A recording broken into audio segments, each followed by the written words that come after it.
Hi guys, and welcome back to story time. It's been ages since our last storytelling video together. We're still reading Guardians of Magic. We are on chapter 7 and we are now going to meet a new character. So we've met Zam, and now we are going to meet the next main character who will hopefully save magic. Before we begin reading, let me just remind you of what's happened in the last chapter. So the bakers in Bakery 9 have finally...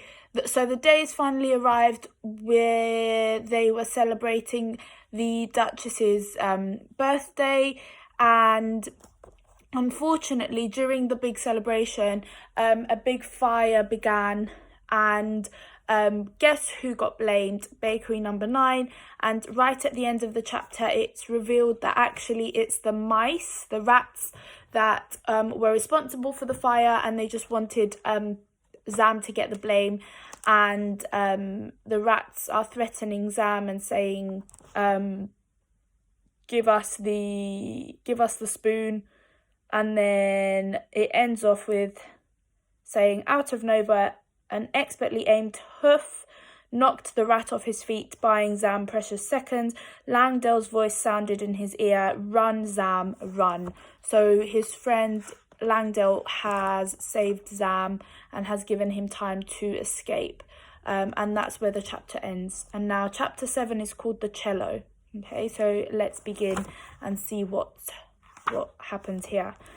2 weeks later, far away from Troutwine in the city of Nightingale, Phoebe Limetree knew nothing about Zam and the disastrous tea-ball. The young musician opened the shutters and settled on a cushion in the bay of the window.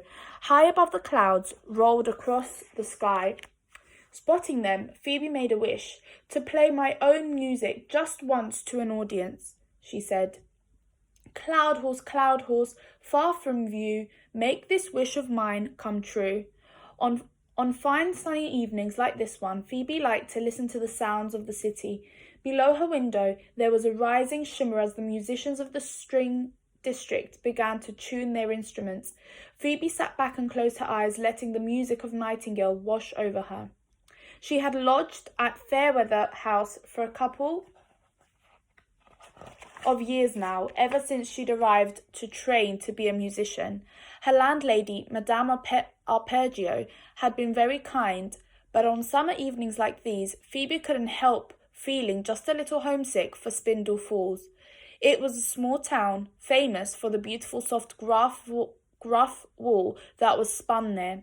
Phoebe's parents raised gruffs on their little farm, and despite the gruff's notoriously bad tempers and greedy appetites, Phoebe was very fond of these large horned creatures. She had often sat in the pasture and played her goat fiddle for the gruffs while they munched on the delicious grass. Phoebe smiled to herself and opened her eyes. Those days seemed so long ago, and Madame Arpeggio had taught her so much here in the hustle and bustle of Nightingale. Below her, rising up through the floorboards, was a screeching sound mingled with the clatter of instrument cases being opened. Phoebe smiled again. It was the cat orchestra. The tabbies, the blacks, and the marmalades were getting ready for their rehearsal. Phoebe got up and crossed the room. She reached into the wardrobe and took out a pair of black gruff wool cat ears attached to a hairband and put them on. Phoebe was an honorary member of the cat orchestra, and she always wore her ears when she played with her friends. Phoebe glanced over at the window, making sure she wasn't being watched. She listened intently for a moment, then turned back to the wardrobe. She took out a black cello case and opened it. "Good evening. Did you sleep well?" she asked. "I did," said the cello, "but I had the most curious dream." Phoebe took it out of the case, together with the bow, not at all surprised to find it talking to her. "What was the dream?" she asked. Phoebe had found the cello at the back of the wardrobe behind a stack of empty shoeboxes only a couple of weeks ago. At first, it had seemed to be just an ordinary cello. When she had mentioned it to Madame Arpeggio, the landlady had been rather vague. "A cello, dear," she had said in her tinkling musical voice. Madame Madame Arpeggio was a tiny woman not much taller than a gnome, and when she wasn't conducting the cat orchestra, she liked to play a little stringed instrument called a flute. Yes, I seem to remember we had a spare cello or two around the place, but I really don't know what one is doing in the attic wardrobe, Madame Arpeggio had added. Most odd, but if you take good care of it, my dear, I shall teach you to play it. You won't find it so very difficult from your goat fiddle. After all, that's why you're here with us at Fairweather House, to learn to play all kinds of instruments. And this is what Fairweather House looks like. Okay. It was true. Phoebe's parents had always told her, "We want so much more than gruff herding for you. Study hard and make us proud." That was all very well, and Phoebe had worked as hard as she could playing her goat fiddle, learning the viola and the double bass before she'd found the cello. But that wasn't the problem. The music the orchestra had to play soon bored her almost to tears. Endless, dreary marches and stumping anthems were all that they were allowed to play by order of the clockmaker who ruled the city. Only her friends in the cat orchestra and their secret midnight concerts, played very quietly, kept Phoebe from giving up and returning to Spindle Falls. That and another talent she had discovered since arriving at Fairweather House, listening to old pieces of wooden furniture.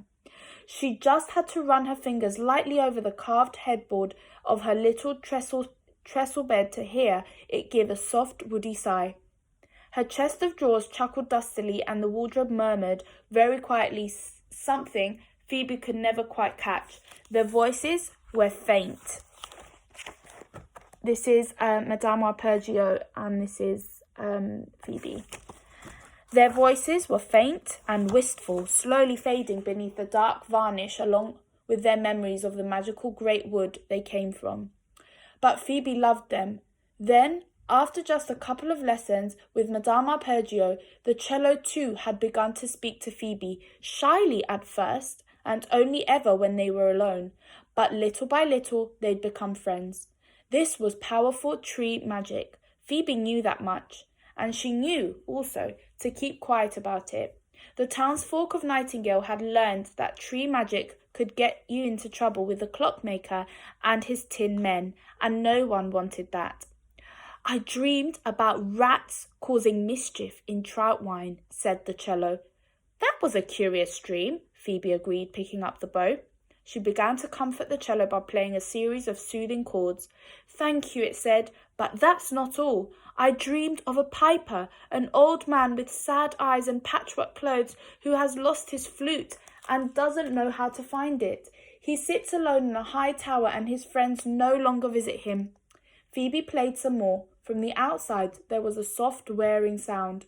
"That's lovely," said the cello. "And then I dreamed of a boy with a spoon, running as fast as his legs could carry him. Running, running." Phoebe stopped playing. She was staring at the windowsill. There was a copper-coloured beetle sitting on the cushion beneath it. "And then," the cello began. "Shh," whispered Phoebe softly.